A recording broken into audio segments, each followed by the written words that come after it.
G'day folks, Luke here from Fish and Boat Magazine. We're taking the Fish That Snag hat off and we're going to do a short clip on the networked sounder motor setup that Anthony has running on his boat today, because it's pretty cool and we've noticed a lot of guys doing trolling and things like that. So there's a couple of functions on here which we reckon would be very handy for you to see. So Anthony mate, can you just run through the network setup you have on your boat? Yeah, sure thing, Luke. So we've got the Mercury 150 4-stroke and it's linked with the Mercury Vessel View 403.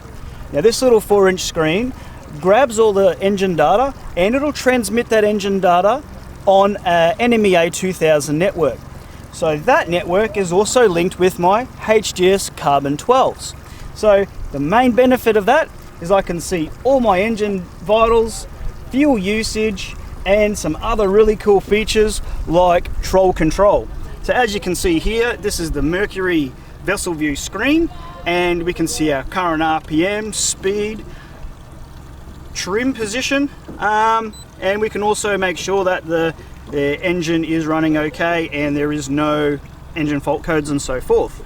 Righto mate, so you mentioned troll control. There's a lot of people here at the Flathead Classic who are trolling lures for fish. Can you just run me through how that actually works and show us how it functions on the screen, mate?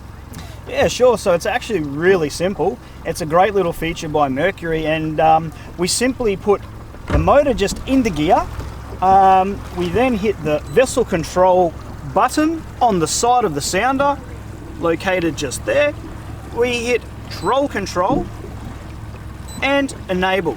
Now what this will actually do is it'll actually drop the engine slightly below the normal operating idle. So we can control our idle speed from 550 RPM all the way up to 1000 RPM.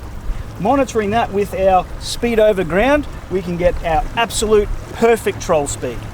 So a really handy tip is to have this little bit of data overlaid on your structure scan so you can actually monitor when you're running into current and making sure you're getting those lures right in the strike zone. So there you go folks, a network system on the boat. It is loaded with features. The troll control is just one of the magnificent features on offer. Thanks to the tech guru from Fish and Boat, Anthony Mainas, and we'll see you out on the water one day.